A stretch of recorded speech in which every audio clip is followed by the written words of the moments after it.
El día de hoy, 30 de noviembre de 2015, la Asociación de Académicos Daniel Cosío Villegas tuvo un seminario con el tema de la reforma al pensionista y el sistema de pensiones en México.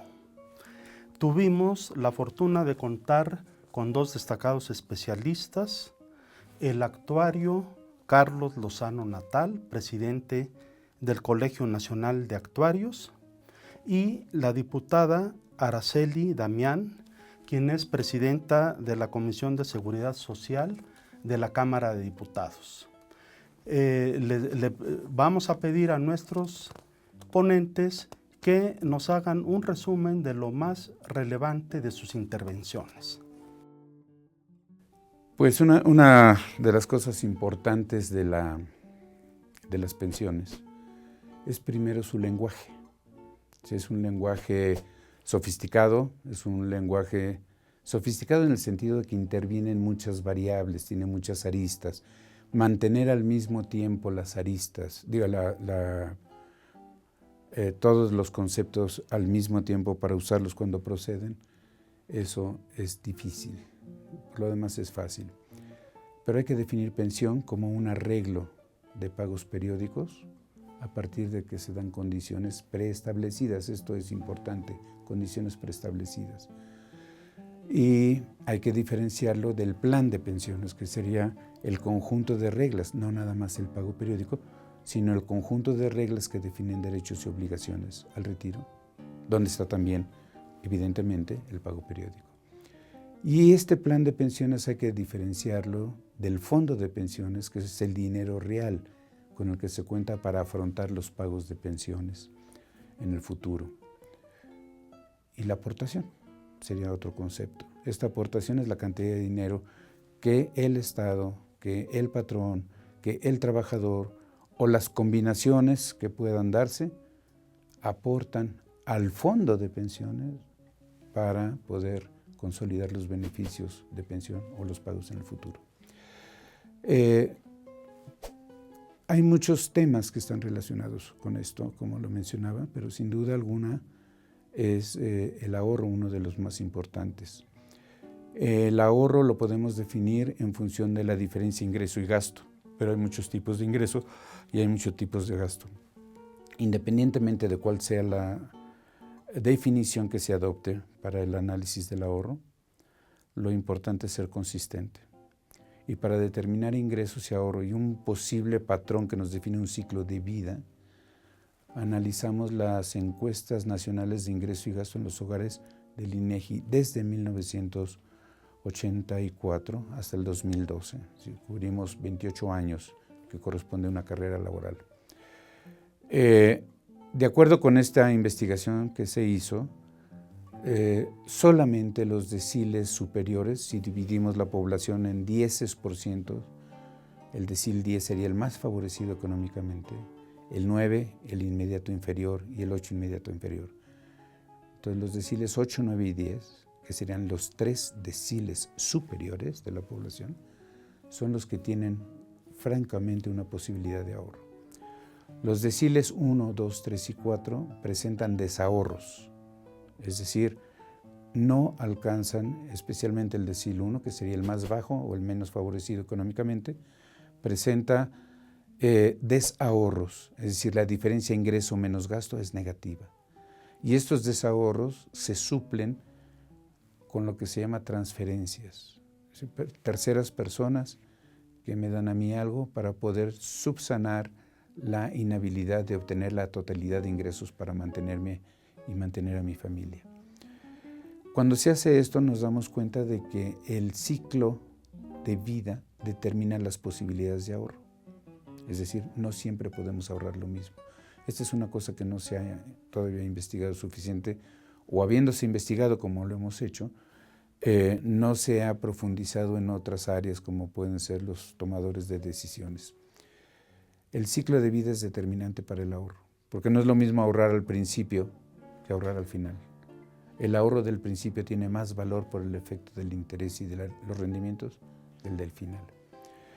De esta forma tenemos que concientizar a los más jóvenes, educar a los más jóvenes para que ahorren, educar a las empresas para que asuman su responsabilidad con la vejez de la población y también al Estado para que pueda ser capaz de abrirse a otro tipo de soluciones, no necesariamente las que el gobierno cree que son las adecuadas. Solamente cuando tengamos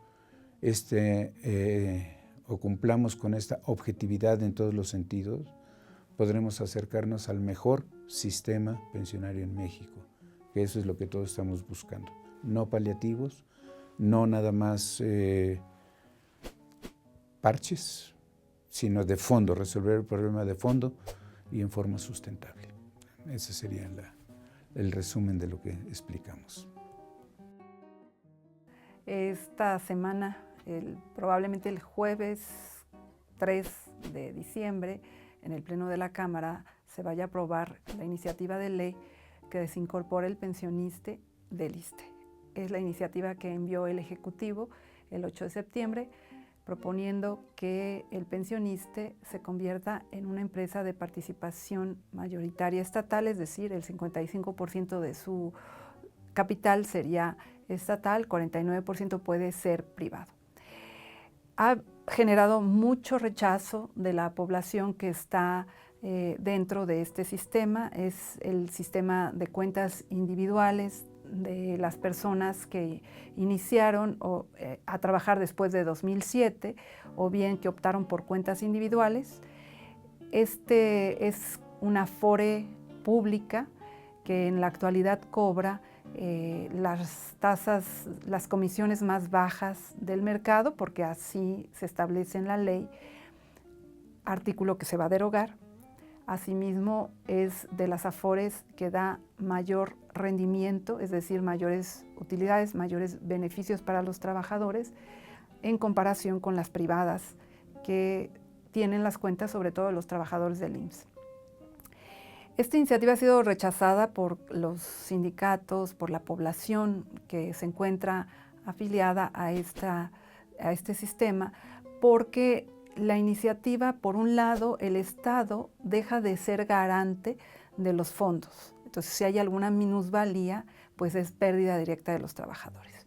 Por otra parte, no se entiende por qué se quiere privatizar si el pensionista da los rendimientos más altos en comparación con otras afores. Es el primer lugar en la cuenta de la población de 60 años y más, y para la población entre 36 años y 59 años también está en el segundo lugar, y únicamente en una cuenta de las 4 está en cuarto lugar, pero de hecho sus rendimientos están por arriba del promedio. Las comisiones más bajas porque por ley tiene que cobrar menos que el promedio, y todos estos beneficios se irían perdiendo, porque a final de cuentas ahora se crea un consejo de administración que va a decidir el monto de las cuotas y que va a decidir si se reinvierte como hasta ahora el excedente de utilidad, es decir, ya una vez que se pagan los costos administrativos, lo que resta se invierte directamente en la cuenta de los trabajadores. Lo que hacen las empresas privadas es que una parte la reinvierten en las cuentas de los trabajadores, de las utilidades, y otra parte se la apropian ellos, tienen que tener ganancia. Entonces, esos beneficios que ahorita se tienen, se perderían. Esto va a tener un impacto a la larga, porque a final de cuentas, mientras más dinero ahorres ahora, mayor nivel de cotización vas a alcanzar, y entonces la tasa de reemplazo, es decir, el porcentaje de tu último salario que alcanzarías a cubrir con una pensión sería más alto. Ahorita en México se tiene, con el sistema de cuentas de ahorro para el retiro en promedio, una tasa de reemplazo del 26%, más o menos. Es decir, que del último salario las personas tienen capacidad para jubilarse con una cuarta parte de su salario. En cambio, en el ISSSTE las tasas son más altas. Alcanzan a ser del 60, del 70% por varias razones. Una, porque las carreras profesionales son más estables. Dos, porque estamos, digamos, en este sistema en el cual pues se alcanza a cubrir realmente, digamos, se reinvierte el dinero. Es lamentable, los partidos políticos, el PRI, el Verde, el PANAL, posiblemente el PAN, van a votar a favor de esta iniciativa que no beneficia en nada a la población y es la punta de lanza para posiblemente el próximo año iniciar con una serie de reformas a las pensiones.